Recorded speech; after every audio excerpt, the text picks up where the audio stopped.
If for 10 years, if you didn't avoid doing what you knew you needed to do, by your own definitions, right, within the value structure that you've created, to the degree that you've done that, what would you be like? Well, you know, there are remarkable people who come into the world from time to time, and there are people who do find out over decades long periods what they could be like if they were who they were, if they spoke their being forward. And they get stronger and stronger and stronger, and we don't know the limits to that. We do not know the limits to that.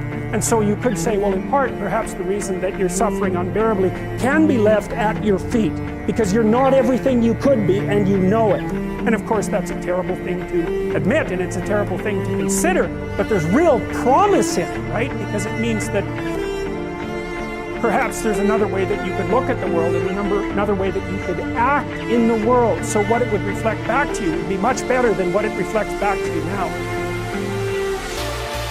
God, there's reason to be resentful about your existence. Everyone you know is going to die. You know, you too.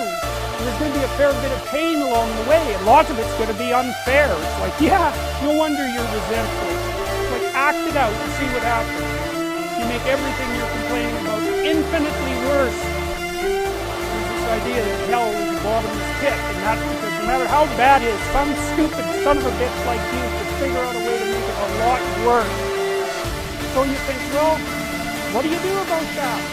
Well, you accept it. That's what life is like. Suffering. That's what the religious people have always said. Life is suffering. Yes. Well, who wants to reduce that? Well, just think about it. So what do you do in the face of that suffering? Try to reduce it. Start with yourself. What good are you? Get yourself together, for Christ's sake, so that when your father dies, you're not whining away in the corner, and you can help plan the funeral. And you can stand up solidly so that people can rely on you. That's better. Don't be a damn victim. Of course you're a victim. Jesus. Obviously. Put yourself together. And then maybe if you put yourself together, you know how to do that. You know what's wrong with you. You'll admit it. You know there's a few things you could like polish up a little bit. That you might even be able to manage into insufficient present condition. And so you might shine yourself up a little bit, and then your eyes will be a little more open, then you can shine yourself up a little bit more, and then maybe you could bring your family together instead of having them be the hateful, spiteful, neurotic, infighting batch that you're like doomed to spend Christmas with. So then you fix yourself up a little bit, kind of humbly, because, oh God, you're a fixer-upper if there ever was one. And then you got to figure out, well, can you figure out how to make peace with your idiot brother? And probably not, because he's just as dumb as you. So how the hell are you going to manage that? So then maybe you get somewhere that way, your family's sort of functioning, and you find out, well, that kind of reduced a little bit of suffering, or reduced the opportunities for spiteful revenge, and that's kind of a pain in the neck.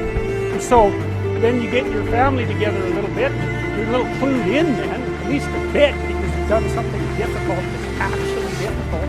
You're a little wiser, so then maybe you can put a tentative finger out beyond the family and try to change some little thing without wrecking it. Yeah, the modern idea is you're supposed to accept yourself. I think that's an insane idea, by the way. Really, I can't think of a more nihilistic idea than that you're already okay. It's like, no, you're not. And the reason you're not is because you could be way more than you are. So what do you want to be? You want to be okay as you are? Or do you want to strive towards what's better? And I think you can do something as simple as just sit on your bed and think, okay, there's probably like 5 things I could do today so that tomorrow morning is slightly better than this morning was. At least I'm not falling behind. And those are usually things, it's like having to eat a toad in the morning. It's like, it's not going to be something you want to do. There'll be things you're trying to avoid. They're snakes, essentially. But if you ask yourself, like you're asking something, which I think is a form of prayer, if you ask yourself, instead of telling yourself, what is it that I could do to set things more right today that I would actually do? It's usually some small thing because you're not that disciplined, Then you can go do it. And then you put the world together a little more when you do that. And that spreads out. But you also construct yourself into something that's better able to call order forth from chaos. And that makes you just incrementally stronger. And then the next day, you can maybe take on a slightly larger task. And like, you get the benefit of compound interest if you do that. It's a tremendously powerful technique. And I think if you do that, at some point, instead of just having to fix things up that are not good, you'll start to get a glimmer of the positive things that you could do, the positive things that you could do that would actually constitute a vision. And that's what I would recommend.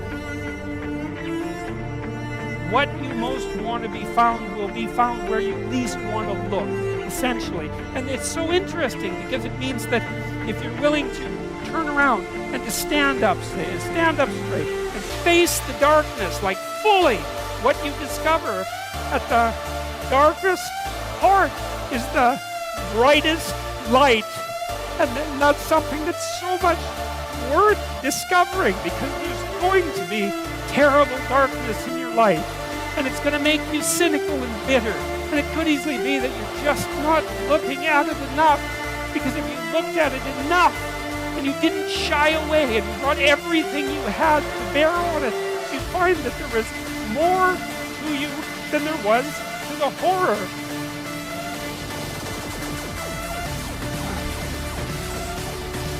Anyway, so what happened? Well, I made the video. I got to the bottom of the thing. I liked it, so I said what the bottom is, and then I got this idea about what you might do about it. It isn't my idea. It's not my idea. It's an old idea. Far older than Christianity. It's old. It's the oldest story of mankind. Get yourself together. Transcend your suffering. See if you can be some kind of hero.